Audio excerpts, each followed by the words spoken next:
ಶ್ರೀಮತಿ ಓಬಮ್ಮ ಕೊಮ್ಲೆಟ್ ಬೋರಯ್ಯ ಮತ್ತು ಇತರರ ವಿರುದ್ಧ ಶ್ರೀ ಬೋರಯ್ಯ ಮತ್ತು ಇತರರು ಸಿವಿಲ್ ಪ್ರಕ್ರಿಯಾ ಸಂಹಿತೆಯ 100ನೇ ಪ್ರಕರಣದ ಮೇರೆಗೆ ಈ ನಿಯತ 2ನೇ ಅಪೀಲನ್ನು ಸಲ್ಲಿಸಲಾಗಿದೆ.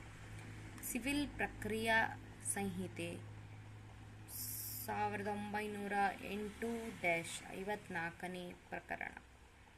ಇಲ್ಲಿನ ವಾದಗಳು ತಮ್ಮ ಸಂಪದದ ವಿಭಾಗ ಹಾಗೂ ಹಿಸ್ಸೆಗಾಗಿ ಸಲ್ಲಿಸಿದ ಅರ್ಜಿಗಳಲ್ಲಿ ಅಂತಿಮ ಡಿಕ್ರಿ ನ್ಯಾಯಾಲಯವು ನೀಡಿದ ತೀರ್ಪು ಹಾಗೂ ಆದೇಶವನ್ನು ಪ್ರಶ್ನಿಸಿ ಪ್ರಸ್ತುತ ಅಪೀಲನ್ನು ಸಲ್ಲಿಸಿದ್ದಾರೆ.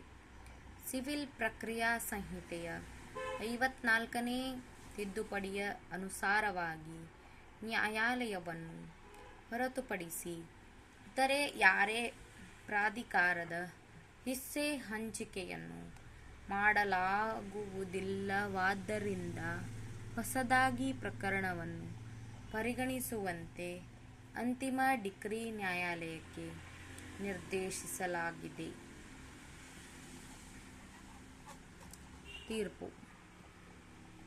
ಪ್ರಧಾನ ಸಿವಿಲ್ ನ್ಯಾಯಾಧೀಶರು ಚಳ್ಳಕೆರೆ ಇವರ ಮುಂದೆ ದಾಖಲು ಮಾಡಿದ್ದ ಎಫ್ಡಿಪಿ ಸಂಖ್ಯೆ 1/2009ರಲ್ಲಿ ಮಾಡಿದ ಅಂತಿಮ ಡಿಕ್ರಿ ವ್ಯವಹರಣೆಗಳ ದಿನಾಂಕ 5/12/2012 ಕಮಿಷನರ್ ನಕ್ಷೆಯ ನಿಬಂಧನೆಗಳಲ್ಲಿರುವಂತೆ ಪ್ರಾರಂಭಿಕ ಡಿಕ್ರಿಯನ್ನು ಅನುಸರಿಸಿ ಅಂತಿಮ ಡಿಕ್ರಿಯನ್ನು ಪಡೆದುಕೊಳ್ಳಲು ಕಚೇರಿಗೆ ನಿರ್ದೇಶಿಸಿ ಈ ಅರ್ಜಿಯನ್ನು ಅಂಗೀಕರಿಸಿ ಹಿರಿಯ ಸಿವಿಲ್ ನ್ಯಾಯಾಧೀಶರು ಚಳ್ಳಕೆರೆ ಇವರ ಮುಂದೆ ದಾಖಲು ಮಾಡಿದ್ದ ಆರ್.ಎ. ಸಂಖ್ಯೆ 7/2013ರಲ್ಲಿ ಮಾಡಿದ ತೀರ್ಪು ಮತ್ತು ಡಿಕ್ರಿ ದಿನಾಂಕ 26/8/2013ರ ವಿರುದ್ಧ ತೀರ್ಪುರುಣಿಯು ಈ ಅಪೀಲನ್ನು ಸಲ್ಲಿಸಿದ್ದಾರೆ. Second paragraph. ಮೂಲ ದಾವಾ ಸಂಖ್ಯೆ 248/1976ರಲ್ಲಿ ವಾದಿಗಳಾಗಿರುವ ಇಲ್ಲಿನ ಪ್ರತ್ಯರ್ಜಿದಾರರು ವಿಭಾಗ ಅಥವಾ ಅರ್ಧ ಭಾಗದ ಪ್ರತ್ಯೇಕ ಸ್ವಾಧೀನಕ್ಕಾಗಿ ದಾವೆಯನ್ನು ದಾಖಲು ಮಾಡಿದ್ದರು. ಈ ದಾವೆಯು ಡಿಕ್ರಿಯಾಗಿದ್ದು ಆರ್.ಎ. 24/1981ರಲ್ಲಿ ಅಪೀಲಿನಲ್ಲಿರುವಂತೆ ಸ್ವೀಕರಿಸಲಾಗಿತ್ತು. ಕೆಳ ನ್ಯಾಯಾಲಯಗಳ ಸದರಿ ತೀರ್ಪು ಮತ್ತು ಡಿಕ್ರಿಯಿಂದ ಬಾಧಿತರಾದ ಅದರಲ್ಲಿನ ಪ್ರತ್ಯರ್ಜಿದಾರರಾಗಿರುವ ಪ್ರಸ್ತುತ ತೀರ್ಪುರುಣಿಗಳಿಂದ ಆರ್.ಎಸ್.ಎ. ಸಂಖ್ಯೆ 727/1991 ದಾಖಲು ಮಾಡಲಾಗಿತ್ತು. ನಿಗದಿತ ಸಮಯದೊಳಗೆ ದಾಖಲೆಗಳನ್ನು ದಾಖಲು ಮಾಡದೇ ಇರುವುದರಿಂದ ಸದರಿ ಅಪೀಲನ್ನು ದಿನಾಂಕ 2/6/1998ರಂದು ವಜಾಗೊಳಿಸಲಾಗಿತ್ತು. Third paragraph. ಸದರಿ ತೀರ್ಪು ಮತ್ತು ಡಿಕ್ರಿಯನ್ನು ಅನುಸರಿಸಿ ಅಂತಿಮ ಡಿಕ್ರಿಯನ್ನು ಮಾಡಲು ಸಿವಿಲ್ ಪ್ರಕ್ರಿಯಾ ಸಂಹಿತೆಯ 54ನೇ ಪ್ರಕರಣವನ್ನು ಓದಿಕೊಂಡು ಕ್ರಮಾದೇಶ 20 ನಿಯಮ 18ರ ಅಡಿಯಲ್ಲಿ ಡಿಕ್ರಿದಾರರು ಎಫ್ಡಿಪಿ 1/2009 ದಾಖಲು ಮಾಡಿದ್ದರು. ದಾಖಲೆ ಮೇಲಿನ ಇಡೀ ಸಾಮಗ್ರಿಯನ್ನು ಪರಿಗಣಿಸಿದ ತರುವಾಯ ಮತ್ತು ಅಗತ್ಯ ಅಂಶಗಳನ್ನು ರೂಪಿಸಿದ ತರುವಾಯ ಪ್ರಕರಣದ ಪತ್ರಗಳನ್ನು ಪರಿಶೀಲಿಸಿದ ತರುವಾಯ ಪ್ರಾರಂಭಿಕ ಡಿಕ್ರಿಯ ಪ್ರಕಾರ ಕಾರ್ಯನಿರ್ವಹಿಸಲು ನ್ಯಾಯಾಲಯ ಕಮಿಷನರ್ರವರನ್ನು ನೇಮಿಸಲಾಗಿತ್ತು. ಅವರು ದಾವೆಯ ಸ್ವತ್ತುಗಳಿಗೆ ಭೇಟಿ ನೀಡಿದ್ದಾರೆ ಮತ್ತು ಪ್ರಾರಂಭಿಕ ಡಿಕ್ರಿಯ ಪ್ರಕಾರ ಕಮಿಷನರ್ ವಾರಂಟು ನೀಡಿದ್ದಾರೆ. ಅದಕ್ಕೂ ಮುಂಚೆಯೇ ಸಂಬಂಧಪಟ್ಟ ಪಕ್ಷಕಾರರಿಗೆ ನೋಟಿಸು ನೀಡಿದ್ದಾರೆ ಮತ್ತು ಆತನು ನ್ಯಾಯಾಲಯಕ್ಕೆ ವರದಿ ಸಲ್ಲಿಸಿದ್ದಾರೆ. ಕಮಿಷನರ್ರವರು ವರದಿಯನ್ನು ದಾಖಲಿಸಿದ ತರುವಾಯ ಅರ್ಜಿದಾರರು ಕಮಿಷನರ್ ವರದಿಗೆ ಆಕ್ಷೇಪಣೆಯನ್ನು ಸಲ್ಲಿಸಿರುವುದಿಲ್ಲ. ಆದರೆ ಪ್ರತ್ಯರ್ಜಿದಾರರು ಕಮಿಷನರ್ರವರ ವರದಿಗೆ ಆಕ್ಷೇಪಣೆಗಳನ್ನು ದಾಖಲು ಮಾಡಿದ್ದಾರೆ. ಹಾಗಾಗಿ ಸಮನ್ಸ್ಗಳನ್ನು ಕೋರ್ಟ್ ಕಮಿಷನರ್ ಹೊರಡಿಸಿದ್ದಾರೆ ಮತ್ತು ಆತನನ್ನು CW-1 ಆಗಿ ಪರೀಕ್ಷಿಸಲಾಗಿದೆ. ಕಮಿಷನರ್ ವರದಿಯನ್ನು ನಿಶಾನೆ C-1 ಎಂದು ಗುರುತು ಮಾಡಲಾಗಿದೆ. Fourth paragraph. ಸದರಿ ವ್ಯವಹರಣೆಗಳ ಅವಧಿಯಲ್ಲಿ ಅರ್ಜಿದಾರರು ಸಿ ಶೆಡ್ಯೂಲ್ಡ್ ಸ್ವತ್ತಿನ ಬಗ್ಗೆ ಪ್ರಸ್ತಾಪಿಸಿರುವುದಿಲ್ಲ. ಅಂತಿಮ ಡಿಕ್ರಿ ವ್ಯವಹರಣೆಗಳಲ್ಲಿ ಪ್ರಧಾನ ಸಿವಿಲ್ ನ್ಯಾಯಾಧೀಶರು ಚಳ್ಳಕೆರೆ ಇವರು ಪ್ರಾರಂಭಿಕ ಡಿಕ್ರಿಯ ಪ್ರಕಾರ ದಾವೆಯ ಸ್ವತ್ತುಗಳನ್ನು ಕೋರ್ಟ್ ಕಮಿಷನರ್ ವಿಭಾಗ ಮಾಡಿದ್ದಾರೆಂದು ನಿರ್ಣಯಿಸಿ ದಾಖಲಿಸಿದ್ದಾರೆ. ಡಿಕ್ರಿಯನ್ನು ಕಾರ್ಯಗತಗೊಳಿಸಲು ಉದ್ದೇಶಪೂರ್ವಕವಾಗಿ ತಪ್ಪಿಸಲು ಪ್ರತ್ಯರ್ಜಿದಾರರು ಪ್ರಯತ್ನಿಸುತ್ತಿದ್ದಾರೆಂಬುದು ಕಂಡು ಬರುತ್ತದೆ. ಪ್ರತ್ಯರ್ಜಿದಾರರು ನಡೆಸಿರುವುದು ಈ ನ್ಯಾಯಾಲಯ ಮಾಡಿದ ಡಿಕ್ರಿಯ ಉಲ್ಲಂಘನೆಯಲ್ಲದೆ ಮತ್ತೇನೂ ಅಲ್ಲ. ಹಾಗಾಗಿ ಇದು ಅನುಮತೀಯವಲ್ಲ ಮತ್ತು ತಾಳಿಕೊಳ್ಳುವಂಥದ್ದಲ್ಲ. ಯಾವುದೇ ಕಾನೂನು ಪ್ರತಿಪಾದನೆಯಿಲ್ಲದ ಅವರು ಈ ನ್ಯಾಯಾಲಯದ ಮೂಲಕ ನೀಡಿದ ಅಂತಿಮ ಡಿಕ್ರಿಯನ್ನು ಪಡೆದುಕೊಳ್ಳಲು ಅರ್ಜಿದಾರರನ್ನು ತಡೆಯುತ್ತಿದ್ದಾರೆ.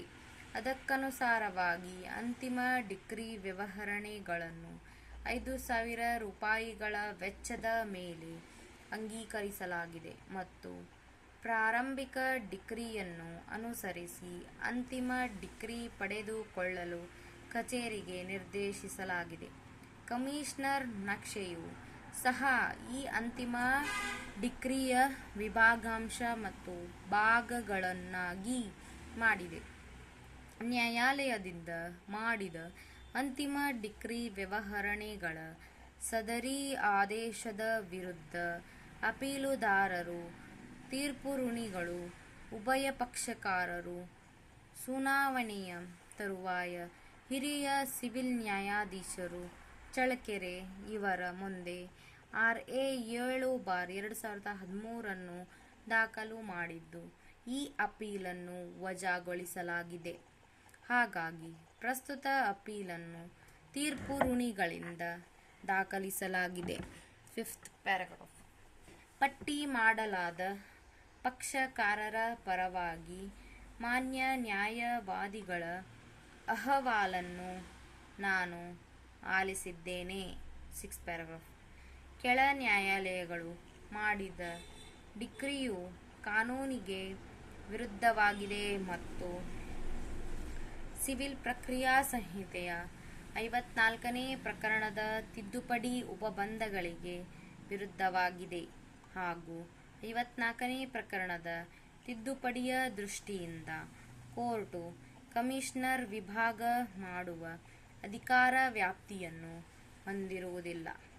ನ್ಯಾಯಾಲಯ ಮಾತ್ರ ವಿಭಾಗ ಮಾಡುತ್ತದೆ ಎಂದು ವಾದಿಸುತ್ತಾ ಅಪೀಲುದಾರರ ಪರವಾಗಿ ಮಾನ್ಯ ನ್ಯಾಯವಾದಿಯಾದ ಶ್ರೀ B.M. ಸಿದ್ದಪ್ಪರವರು ಭಾವಾವೇಶವಾಗಿ ವಾದಿಸಿದ್ದಾರೆ.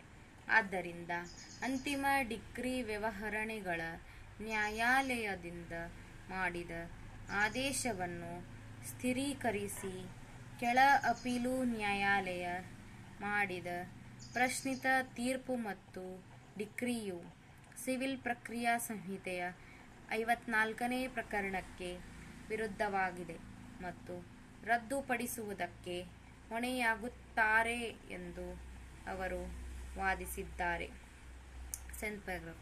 ಇದಕ್ಕೆ ವಿರುದ್ಧವಾಗಿ ಕೆಳ ನ್ಯಾಯಾಲಯಗಳ ಪ್ರಶ್ನಿತ ತೀರ್ಪು ಮತ್ತು ಡಿಕ್ರಿಯ ನ್ಯಾಯ ಸಮ್ಮತವೆಂದು 1 ಮತ್ತು 2ನೇ ಪ್ರತ್ಯರ್ಜಿದಾರರ ಪರವಾಗಿ ಹಾಜರಾದ ಮಾನ್ಯ ನ್ಯಾಯವಾದಿಯಾದ ಶ್ರೀ ಶಶಿಧರ್ ರವರು ವಾದಿಸಿದ್ದಾರೆ ಮತ್ತು ಕೋರ್ಟ್ ಕಮಿಷನರರಿಂದ ಮಾಡಿದ ವಿಭಾಗವನ್ನು ಈ ನ್ಯಾಯಾಲಯ ಮಾಡಿರುವುದಿಲ್ಲವೆಂಬ ಸಂಗತಿಯು ವಾದಗೊಳಿಸದೆ ಸಹ 1 ಮತ್ತು 2ನೇ ಪ್ರತ್ಯರ್ಜಿದಾರರು ಯಾವುದೇ ಭಾಗದ ಕಡೆಯಲ್ಲಾಗಲಿ ತೆಗೆದುಕೊಳ್ಳಲು ಒಪ್ಪಿಕೊಂಡಿದ್ದಾರೆಂದು ವಾದಿಸಿದ್ದಾರೆ.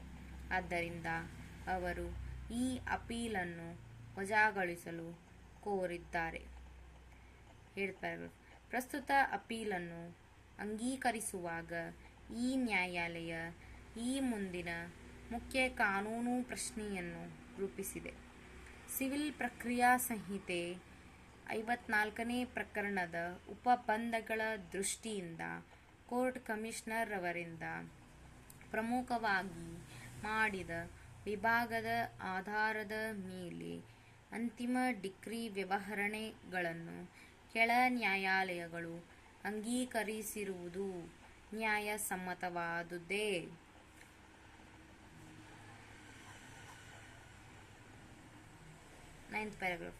ಪಟ್ಟಿ ಮಾಡಲಾದ ಪಕ್ಷಕಾರರ ಪರವಾಗಿ ಮಾನ್ಯ ನ್ಯಾಯವಾದಿಗಳು ಮಂಡಿಸಿದ ವಾದಗಳನ್ನು ನಾನು ಕಾಳಜಿಯಿಂದ ಪರಿಗಣಿಸಿದ್ದೇನೆ. ಇದೊಂದು ದುರದೃಷ್ಟಕರ ಪ್ರಕರಣವಾಗಿದ್ದು, ಡಿಕ್ರಿಯನ್ನು 1981ನೇ ವರ್ಷದಲ್ಲಿದ್ದಂತೆ ಬಹಳ ಹಿಂದೆಯೇ ಅದನ್ನು ಮಾಡಲಾಗಿದೆ. ಈ ದಾವೆಯನ್ನು 1975ನೇ ವರ್ಷದಲ್ಲಿ ದಾಖಲು ಮಾಡಲಾಗಿದೆ. 1981ನೇ ವರ್ಷದಲ್ಲಿ ಡಿಕ್ರಿ ಆದೇಶ ಮಾಡಿದ್ದರೂ ಮತ್ತು RSA 727/1991ರಲ್ಲಿ ಈ ನ್ಯಾಯಾಲಯದಿಂದ ಸ್ಥಿರೀಕರಿಸಲಾಗಿದ್ದರೂ ಇಂದಿನವರೆಗೆ ಡಿಕ್ರಿಯನ್ನು ಅನುಷ್ಠಾನಗೊಳಿಸಿರುವುದಿಲ್ಲ.